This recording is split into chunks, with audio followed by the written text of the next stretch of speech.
This is 18 Global News. First, the headlines. Rivers government begins reconstruction of Yakubu Gowon Stadium. NEMA confirms 39 dead, 60 injured in Niger tanker explosion. Tinubu seeks Senate's confirmation of Bernard Doro as minister. LG targets 540 megawatts with power restoration at Alscon. UK to seize millions from fake immigration lawyers. Osimhen, Salah, Hakimi top CAF Player Award nominees. Mr. Easy reveals his new profession after marriage.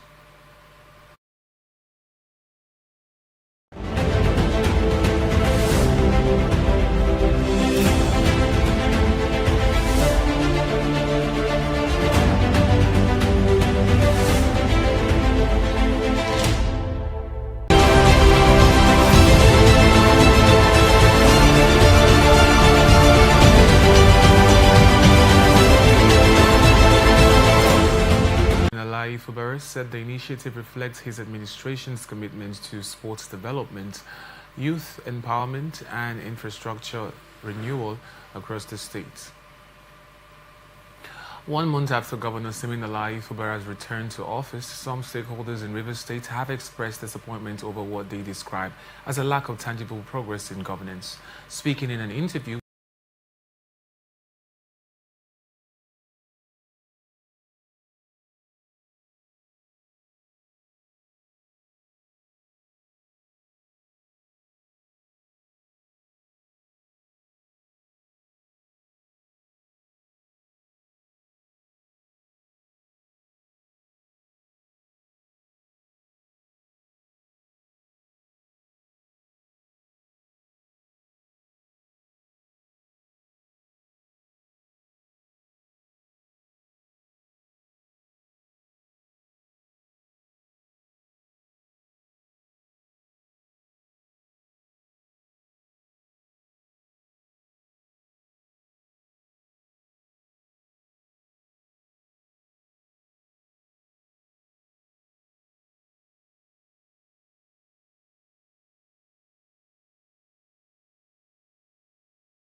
Igruta.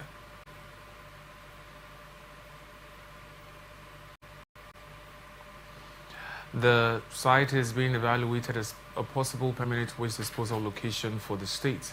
Conducted around the area by the chairman of the Rivers State Waste Management Agency, Dr. Samuel Nwanosike, and the managing director, Dr. Ibimina Wokoma, Governor Fubara expressed concern over the environmental and health challenges posed by the existing dump site along the airport road.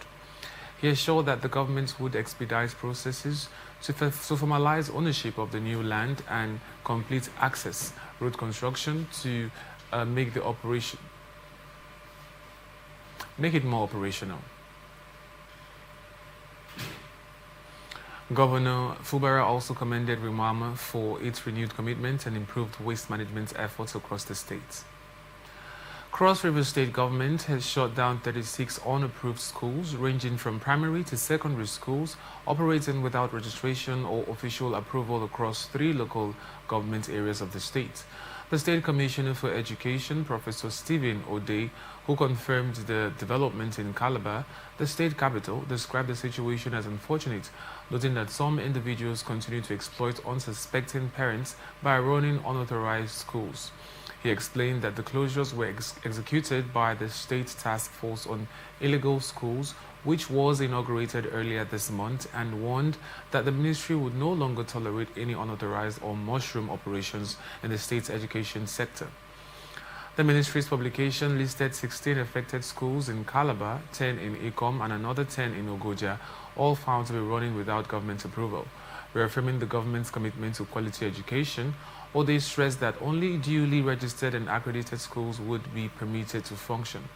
He further advised parents and guardians to verify the approval status of schools before enrolling their children, warning that the enforcement exercise would be extended to all 18 local government areas in the state. Police officer who was filmed shooting at the tire of a moving vehicle in front of Toscana Hotel along Okwanam Road, Asaba, Delta State, has been identified and detained by the authorities. The incident, which occurred on Tuesday night, sparked outrage after the video surfaced on social media. The video showed the officer firing towards the car as it attempted to drive off. The act has been widely condemned as reckless and a violation of the rules of engagement on firearm usage in public spaces. Reacting to the incident in a post on X on Wednesday, the police public relations officer for the Delta State Command, SP Bright Edafe, described the officer's conduct as embarrassing, shameful, careless, unprofessional, and unjustified. No casualty was reported as of the time of filing this report. Edo State Governor Senator Monday Okpebholo has revealed plans to employ 3,000 teachers in the state. This was contained in a statement released by the governor's chief press secretary, Fred Itua, on Wednesday. Okpebholo supervised the handing out of letters of employment to 5,000 teachers in the state last Wednesday. The teachers, who for years were on contract with a monthly stipend of 65,000 naira during the administration of Godwin Obaseki, were formally handed appointment letters during a ceremony held at the government house. The governor emphasized the significance of the occasion and the government's commitment to valuing its educators. In appreciation of the governor's kind gesture, the Edo State chapter of the Nigerian Union of Teachers were at the government house on Tuesday, where it conferred a Lifetime Achievement Award on the governor by Edo in recognition of his exceptional reforms and commitments to repositioning the state's education sector. The award was presented by NUT State Chairman Bernard Ajobiwe in the company of the acting chairman of the Nigeria Labour Congress, Edo State Chapter, Comrade Bernard Egawide. In return, the governor announced plans to recruit an additional 3,000 teachers to strengthen teaching capacity and improve learning outcomes across public schools in the state. Okpebholo expressed deep appreciation to Edo teachers for their diligence and patriotism in shaping the future of the state. Police command in Anambra has rescued 2 children, Sunday Aliyah, 14 years old, and Ebenezer Emmanuel, 12 years old, after they had been missing for 9 months. The police public relations officer in the state, SP Tochukwu Ikenga, disclosed this in a statement on Wednesday in Awka. Ikenga said that the victims were found in Edo and Delta following a nationwide investigation. He said that the case was first reported at Ferch Police Station on January 18 after the guardian of the victims sent the 2 boys to fetch water at a nearby borehole, but they never returned home. The police spokesman said that following the initial investigation, the case was transferred to the SCID Awka for further action. According to him, the operatives acting on credible intelligence traced and arrested Yusuf in Katsina State. He quoted the Commissioner of Police in the state, Ikoyi Orutugu, as commending the operatives for their perseverance and professionalism during the investigation. Orutugu reiterated the command's resolve to follow every lead in any case, no matter how long it takes, to ensure that justice is served. He appreciated the cooperation of residents whose information contributed to the success of the rescue operation and urged the public to continue to support the police with information. The command has contacted the parents of the rescued children who reside in Ilorin, Kwara, and arrangements are ongoing for their formal reunification. Anambra State Governor Chukwuma Soludo has described his second-term re-election bid as a divine project and a mass movement which ignites a sense of collective purpose and commitment to continued development in the state. Soludo stated this in his address during a campaign rally in Onitsha South local government area of the state, where he and his deputy, Dr. Onyekachukwu Ibezim, were received by a large crowd of supporters on Tuesday. The governor said the gathering, filled with residents eager to show their backing, portrayed the growing momentum of his campaign. The governor outlined the progress his administration has made in all sectors of the state's economy, especially in Onitsha South local government area, highlighting the establishment of a specialist general hospital in Fege, the exceptional improvements made to public schools, among others. He promised that many more advancements would follow if given the opportunity for a second term. Soludo, the candidate of the All Progressives Grand Alliance, is contesting the governorship election alongside 16 other candidates from other political parties on November 8, 2025. Enugu state government has demolished a building allegedly used as kidnappers den, where abducted residents were held captive in Umuwezi, Nkanu West local government area of the state. 18 reports that the demolition carried out on Tuesday followed the rescue of a kidnapped victim and the recovery of arms, ammunition, and the victim's vehicle from the property by security operators.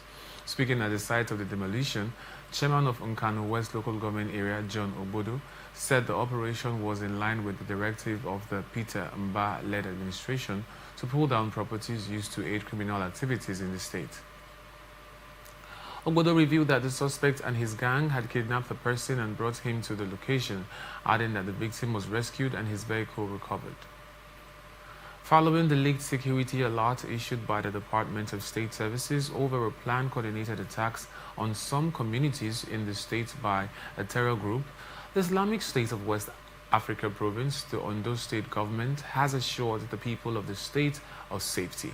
While calling for calm over the development, Idowu Ajanaku described the leaked memo as a routine intelligence regularly shared among security agencies and governments in the state.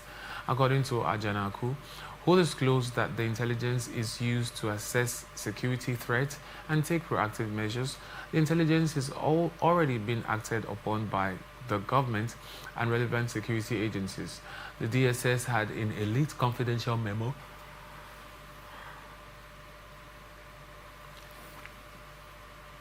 addressed to the Brigade Commander 32 Artillery Brigade, the Nigerian Army, Akure. The state capital identified the target locations to include Oyin Akoko, Eriti Akoko, both in Akoko Northwest Local Council of Awo, the headquarters of Awo Local Council area of the state. With a letter signed by one H.I. Kana, the DSS revealed that the group has commenced a surveillance on potential soft targets in the identified communities, stressing the urgency to heighten security measures in the state in order to prevent such attacks from happening. African Democratic Congress has accused the ruling All Progressives Congress of engaging in political terrorism. This allegation comes in the wake of the burning of ADC's state secretariat in Ado-Ekiti on Monday. The party described the incident as a deliberate attempt to silence opposition voices ahead of the 2027 general election. ADC spoke in a statement by its spokesman, Bolaji Abdullahi, alleging that the early morning arson attack formed part of a wider pattern of coordinated assaults on opposition figures and facilities across the country. Recall that unknown assailants set fire to the building housing ADC's Ekiti Secretariat just hours before the party's reconfiguration and affirmation ceremony, an event meant to renew commitment and consolidate its political structures. The party links the Ekiti attack to similar incidents in Kaduna, Lagos, Kebbi, Kogi, and Edo states, alleging that the trend showed a sustained campaign of intimidation since July, when the opposition coalition adopted the ADC as its preferred platform.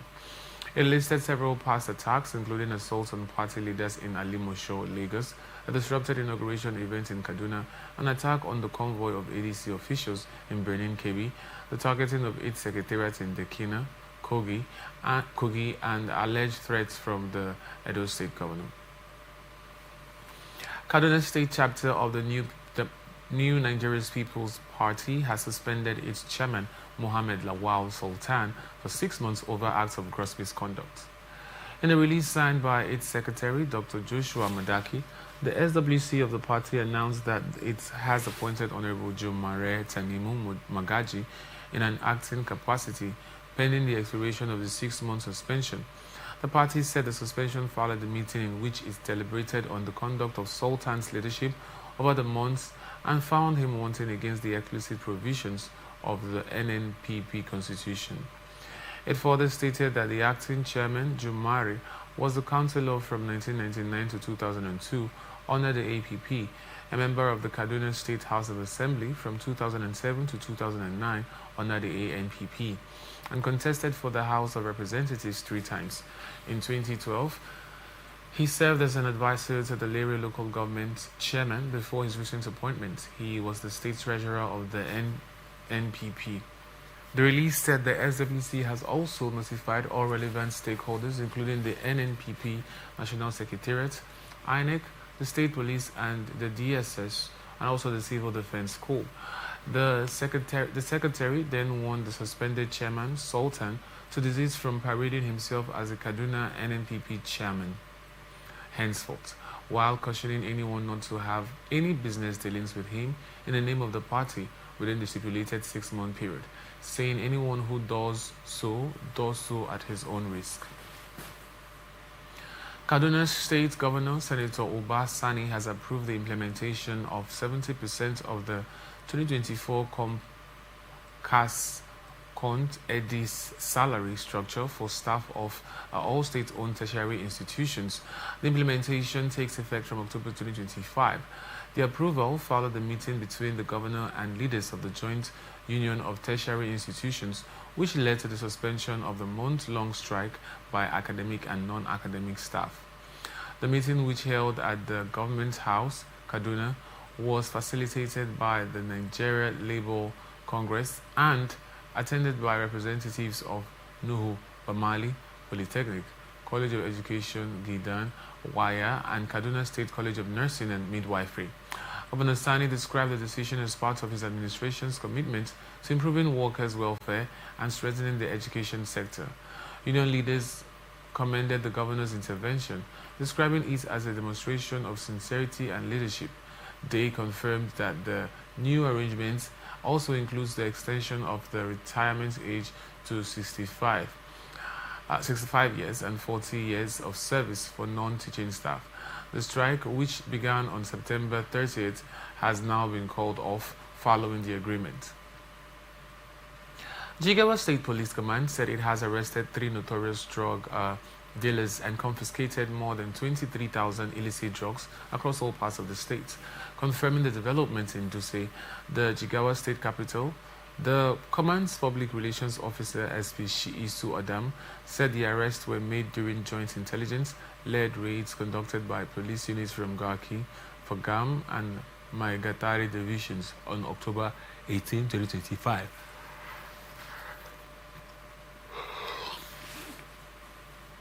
The suspect, identified as Muhammad Gaba, who is 60, from Mekiya village, Kano State, Musa Gaba, 55, and Hudu Mailu from Guneri village, Nigeria Republic, have been under police surveillance for their involvement in drug trafficking within Jigawa and neighboring states.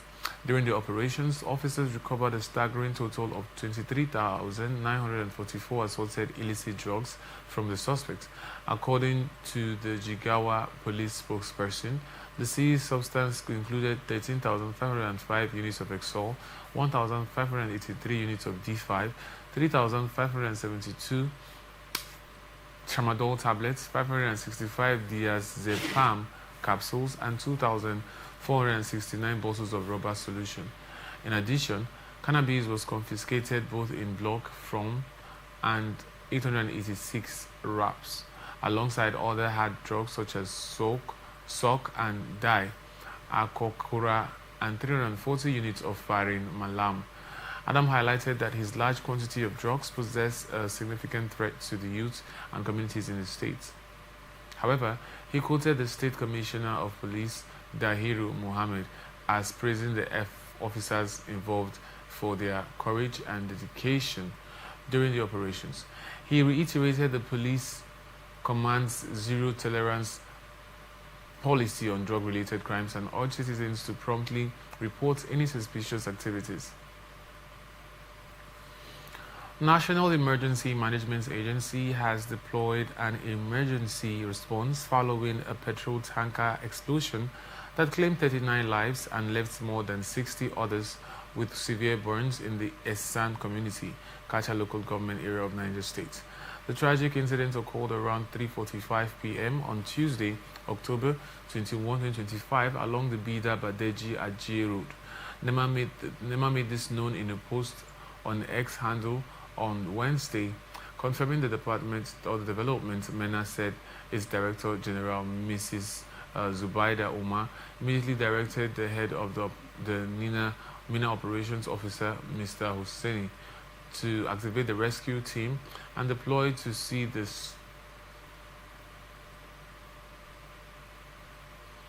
scene to support the Niger State Emergency Management Agency and other respondents in rescue operations.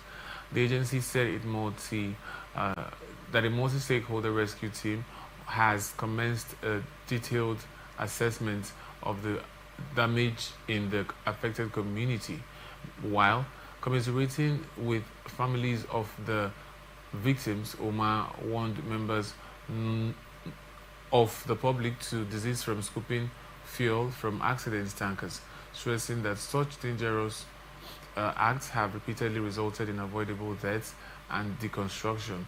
She also advised residents and motorists to stay clear of accident scenes and promptly report such incidents to any emergency agencies or professional hiding. Fuel tanker explosions have remained a recurring tragedy in parts of Nigeria, often linked to the dangerous practice of scooping fuel from fallen tankers. Similar incidents have claimed the lives of and injured many others in different parts of the country, including Rivers, Benue, and Ogun states in recent years.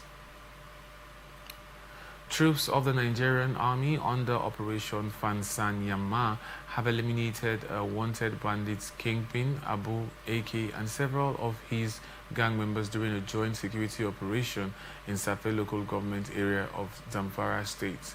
This was contained in a post shared on Wednesday on X by security analyst Zagazola Makama. According to Makama, the slain bandit, who was linked to the notorious warlord Ado Alero, was intercepted after sneaking into T-Safe Town to attend the weekly Friday cattle market, his first visit in about 5 years. Sources said Abu AK, who had long been on the military's wanted list for killings, kidnappings, and cattle rustling, was trailed and arrested with the help of intelligence gathered from locals. Troops also launched another offensive in the northern part of Safe Forest, killing more bandits and recovering arms, including a boxer-type rifle. Security officials confirmed that Abu AK was responsible for the recent killing of 3 construction workers with Tetraco Construction Company in Safe. President Bola Tinubu has written to the state seeking the screening and confirmation of Dr. Bernard Doro from Plateau State as the Minister of Humanitarian Affairs and Poverty Reduction. The letter conveying the request was read on Wednesday by Senate President Godswill Akpabio during plenary. Akpabio subsequently referred the nomination to the Committee of the Whole for further legislative action, directing it to report back as soon as possible. Doro's nomination follows the elevation of Professor Netanwe Gashwe Iwada, who previously held the position before he emerged as the national chairman of the ruling All Progressives Congress in July. Presidential spokesman Bayo Onanuga had earlier on Tuesday confirmed the nomination in a statement, noting that Doro's selection was part of the ongoing efforts to fill vacant ministerial slots in the Tinubu administration. According to the statement, Doro, born on January 23, 1969 in Kwal, Basa local government area of Plateau State, brings over 2 decades of experience as clinical practice management and strategic leadership both in Nigeria and the United Kingdom. President Bola Ahmed Tinubu has approved the extension of the tenure of the Surveyor General of the Federation, Abudu Ganiyu Abdul Mehin, by 2 years. The Special Advisor to the President on Information and Strategy, Bayo Onanuga, disclosed this in a statement on Wednesday. According to the statement, the extension, which takes effect from January 5th, 2026, was necessitated by the recent transfer of the office of the Surveyor General of the Federation to the Presidency. Onanuga said the Surveyor General had already initiated reforms across critical sectors of hospital data systems, which the President is keen to see completed. According to the statement, President Tinubu expects the Adebomehin to consolidate the reforms within next 2 years, focusing on national land management and administration. He is also expected to focus on highways and abutting land infrastructure, coordination, reclamation and erosion control programs, and other related matters of strategic national importance. Adebomehin was appointed the Surveyor General of the Federation by the late President Muhammadu Buhari on January 5, 2022. House of Representatives on Wednesday resolved to investigate the $460 million Chinese loan secured by the President Goodluck Jonathan administration to procure and install closed-circuit televisions in strategic locations within the French Capital Territory and to enhance security in their nation's capital. The resolution of the House followed the following of adoption of a motion of urgent public importance moved by the member representing Isui Kwauto Omune Ochi Federal Constituency, Abia State, Honorable Amobi Oga. During Wednesday's plenary in 2010, the federal government took a loan of $460 million to install CCTV cameras in the FCT, but the project was not executed. The project was not executed. The Ninth House in 2019, through its Committee on Finance, took the Ministry of Finance to task on the status of the project and to the failure to execute the project. The Minister of Finance at the time, Zainab Ahmed, told the committee that the loan was being serviced but failed to give details on the status of the project. Speaking on the substance of the motion on Wednesday, the lawmaker stated that the administration of former President Goodluck Jonathan, acting in good conscience, embarked on the need to curb insecurity in the federal capital, Abuja, by installing CCTV cameras around strategic areas to monitor unwholesome activities with a view of preventing crime and placing surveillance on criminals and apprehending them. Following the adoption of the motion, the House resolved to set up an ad hoc committee to investigate the status of the project and submit to the House for further legislative. We'll go on a short break now, and when we return, we will continue with the rest of the stories. Please stay with us. These are exciting times for broadcasting in Africa. The National Broadcasting Commission is set to host the 14th Biennial Conference and Exhibition of African Broadcasters, Africast 2025 in Lagos, Nigeria. Participants will experience a week of world-class expositions showcasing the very best in creativity, innovation, and cutting-edge broadcasting technological advancement and trends in the global broadcast media ecosystem. Theme: Navigating the Digital Surge, Building a Resilient Africa Media Ecosystem for the Future.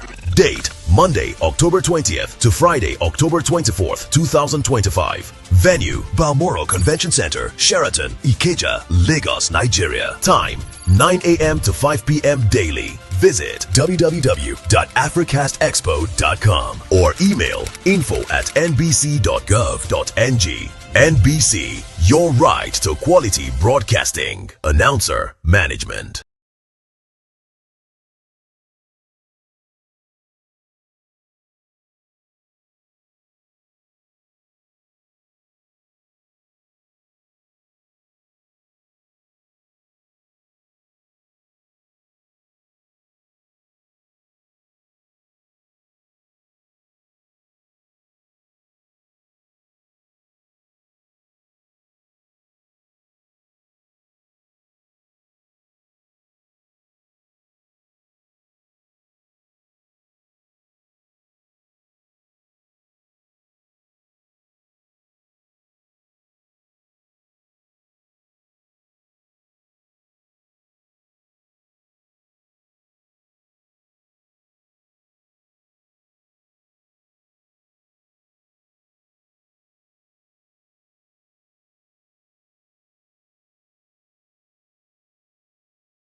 Welcome back and thank you for staying with us. Now to the rest of our stories. House of Representatives has resolved to investigate the alleged use of harmful chemicals as preservatives for frozen foods across the country. The resolution of the House was equal to the adoption of a motion of urgent public importance brought before the Green Chamber in plenary by the member representing Ehime Mbano Ihite Uboma Obowo Federal Constituency, Imo State, Honorable Chika Okafo on Wednesday. Some non-governmental organizations operating in the health sector have been consistent in their outcry over the alleged use of dangerous chemicals, including formalin, sodium hydroxide, snipers, kerosene, and carbide as preservatives in frozen fish, prawn, shrimp, meat, and other food items in Nigerian markets. Drawing his colleagues' attention to the significance of the motion, Okafo expressed concern over the alleged reckless use of dangerous chemicals in the preservation of perishable food items in Nigeria. With the adoption of the motion, the House called on the Federal Ministries of Health, Agriculture and Food Security, NAFDAC, SON, and other relevant agencies to appear before the investigative committee to provide valued information on their efforts to curb the dangerous trend.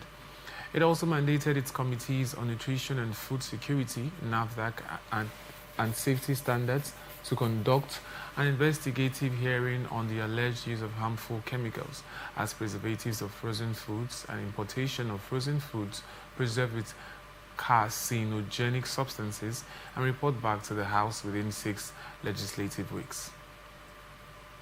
Academic Staff Union of Universities has suspended its 2-week warning strike, granting the federal government a 1-month window to address its demands.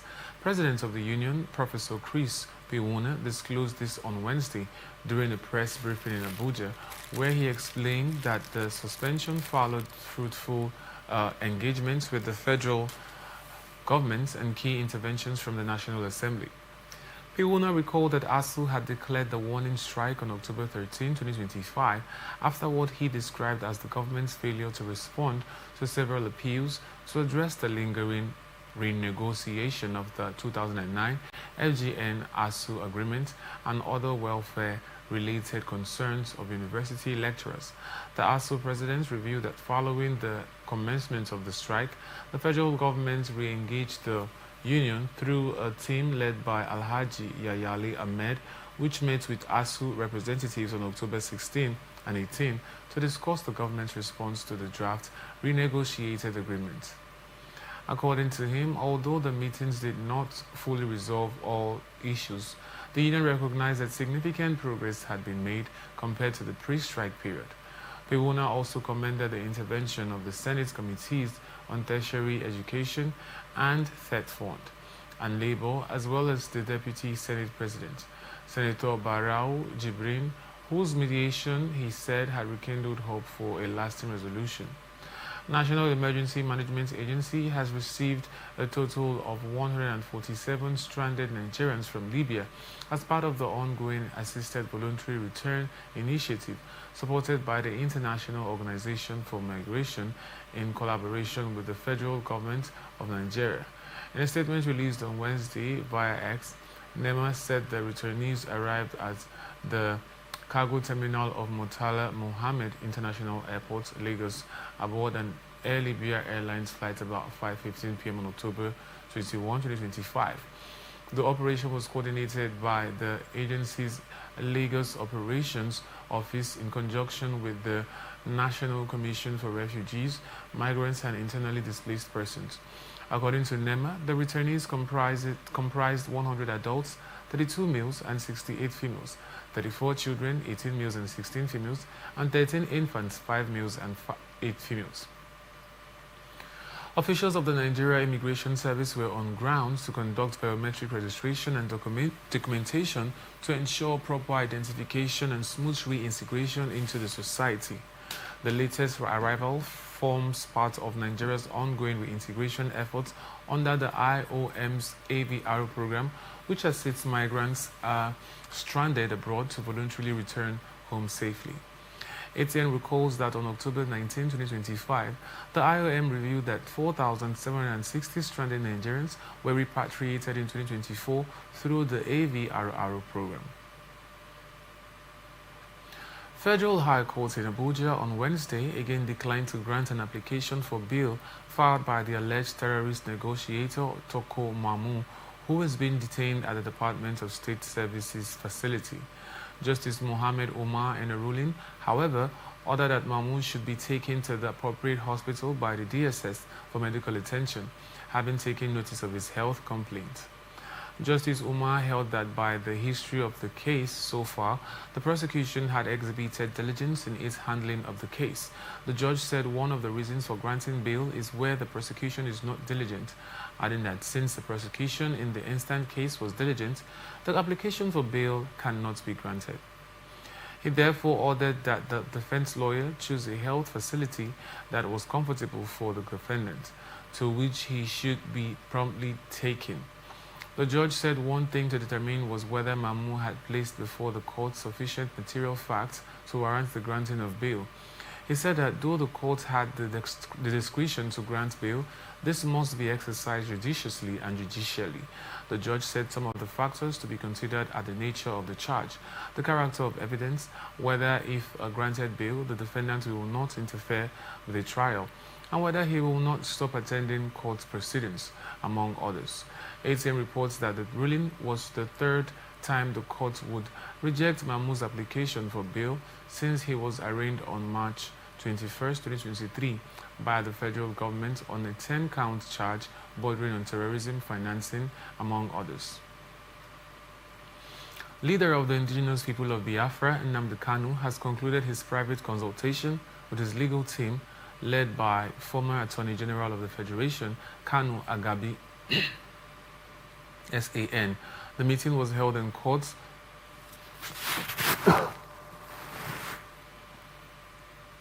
second floor of the Federal High Court headquarters complex in Abuja, the same courtroom where proceedings in his ongoing terrorism trial is being conducted. Going by the schedule of the proceedings in the case issued by Justice James Omotosho on September 16, the meeting is part of the defense team's preparation for the commencement of the defendant's case on Thursday, October 23. Justice Omotosho on October 16 granted the defendant 6 consecutive days beginning from October 23 to open and close his defense in view of the accelerated hearing earlier granted in the case. Agabi, who did not object to the 6 days granted by the court, however, applied orally for the court to grant Kanu's legal team an opportunity for a private consultation session with the defendant outside the premises of the Department of State Services. Agabi said the defendant's legal team was afraid that the consultation with him, Kanu, could be tapped or recorded by the DSS. Justice Omotosho granted the request and also acceded to Agabi's request that the private meeting with Kanu be held in the courtroom, during which only the defendant and his lawyers would be present. By the court's directive, the private consultation meeting was to hold within the courtroom between 9 a.m. and 12 noon on October 22, while the trial will resume on October 23 when Kanu is to open his defense. And to our business news. Minister of Power, Chief Adebayo Adelabu, has pledged to restore the power plant at the Aluminium Smelter Company of Nigeria, saying the facility could contribute up to 540 megawatts of electricity to the national grid.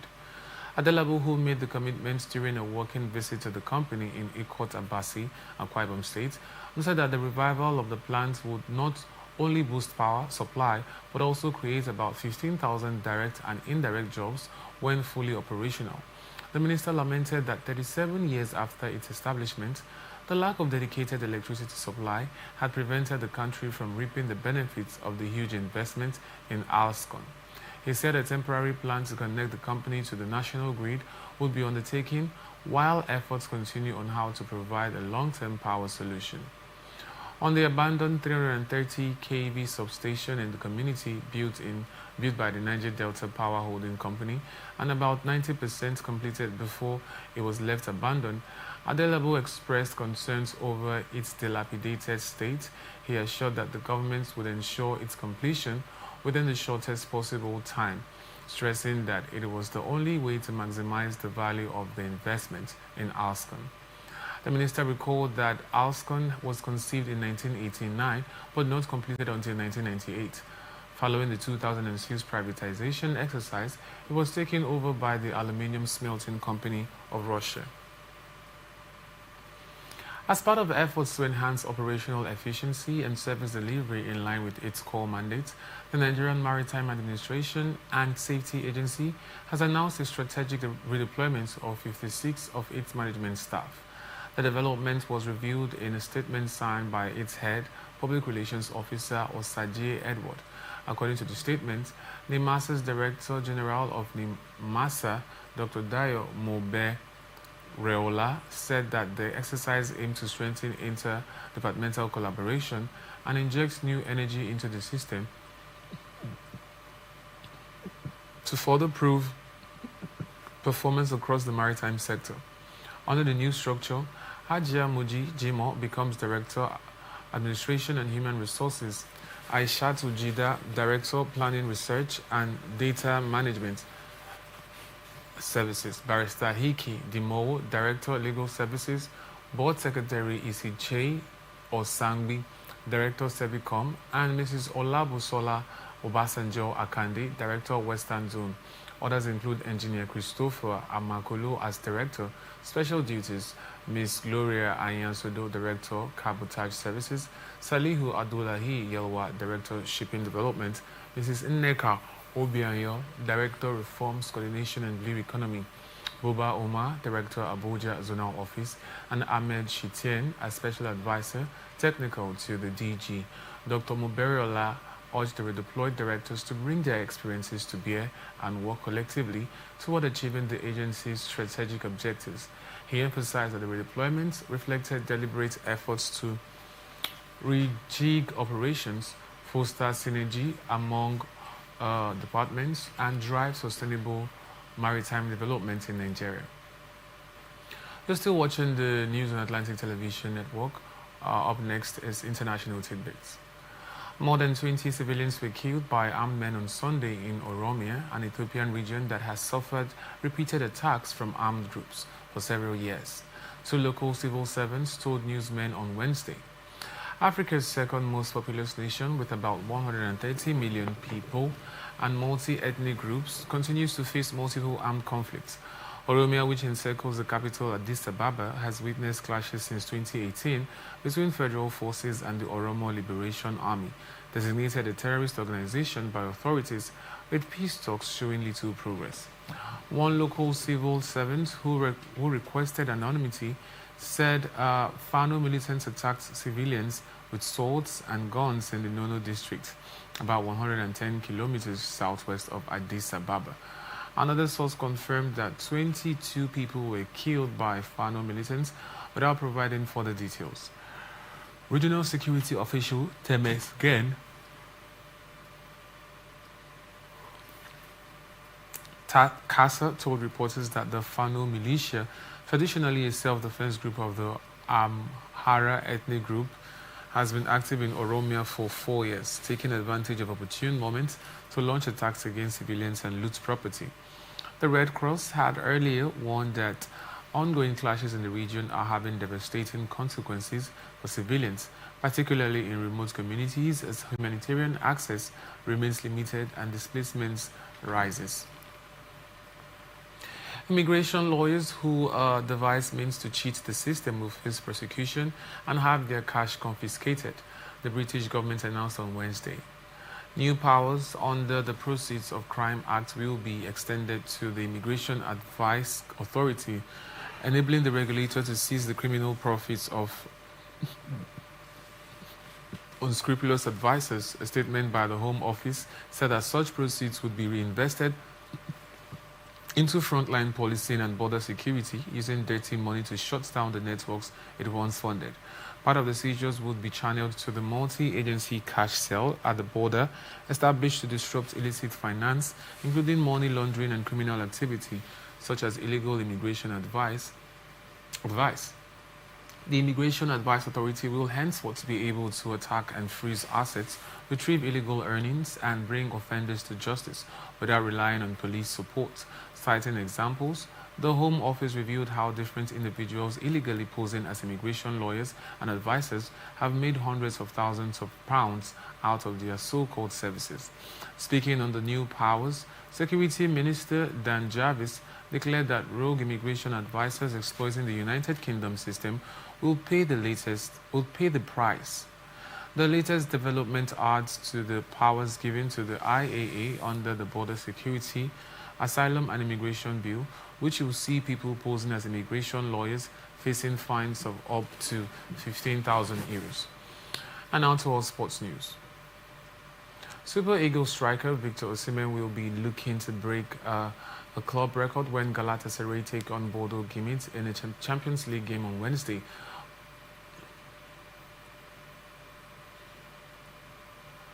Former Super Eagles winger Victor Moses is in talks with Major League Soccer club New York Red Bulls. Moses is currently a free agent after leaving Sky Bet Championship Lordstown in the summer.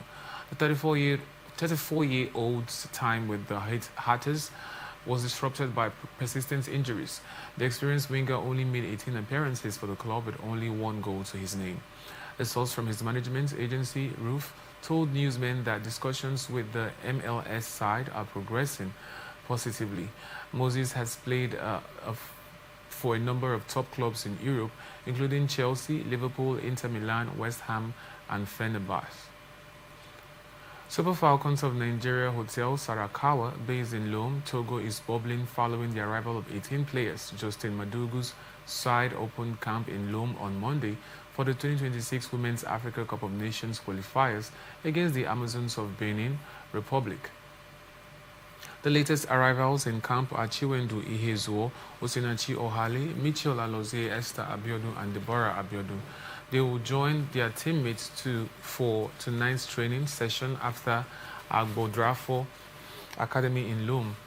Two more players are still being expected in camp. Paris Saint-Germain midfielder Paris Saint-Germain Jennifer Echejini has already been ruled off the qualifiers due to hamstring injury. The first leg will hold at the State's Del Keg Lome on Friday. The second leg is slated for the Moshood Abiola Sports Arena, Abeokuta, next week Tuesday. Confederation of African Footballers has announced the final shortlist for the 2025 African Player of the Year award, with Nigeria's Victor Osimhen, Egypt's Mohamed Salah, and Morocco's Achraf Hakimi among the top contenders. The 10-man list also includes Frank Anguissa, Cameroon, Fiston Mayele, DR Congo, Denis Bouanga, Gabon, Sehwa Gourassi, Guinea, Osama Lamlouki, Morocco, Liman Ndiaye, Senegal, and Pape Matar, Senegal. The shortlist highlights some of the most outstanding African performers across Europe and beyond during the 2024 to 2025 season. Osimhen, who scored 37 goals and provided 7 assists in 41 matches while winning 2 trophies, stands out as one of the frontrunners of the crown. Mohamed Salah, who netted 34 goals and made 34 assists in 52 appearances, is also in strong contention after guiding Liverpool to silverware.